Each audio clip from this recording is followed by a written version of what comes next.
Кудайдын чакырыгы 26 сентябрь.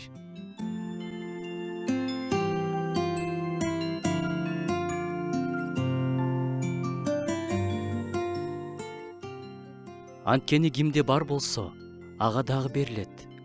Аныкы мол болот.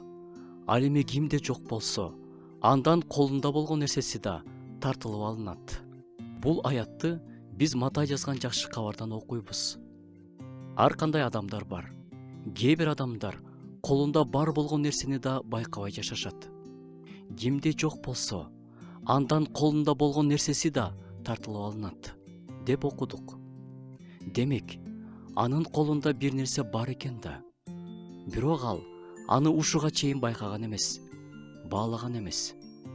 Колубузда бар болгон нерсени кенедей нерсе болсо да байкап, баалап жашаш үчүн менде бир сунуш бар.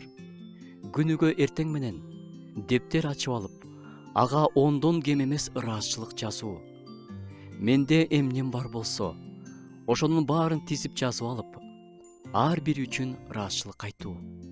Башында 10дон жазып турсак, жүрөк өзгөрүп, бара-бара 20дан да жаза баштайбыз. 30ду да жазып жиберишибиз мүмкүн. Бул нерсе биздин жүрөгүбүздү өзгөртөт жана ой жүгүртүүбүздү өзгөртөт. Ошону менен бирге жашоого, жакындарыбызга болгон мамилебизди, көз карашыбызды өзгөртөт. Жаза баштаган күндөн тартып, Кудайга көбүрөөк рахмат айтып, жакындарыбызга рахмат айтып баштаганыбызды байкайбыз. Бар нерсебизди баалайлы, анан ыраазы болгон жүрөккө Кудай дагы кошуп берет.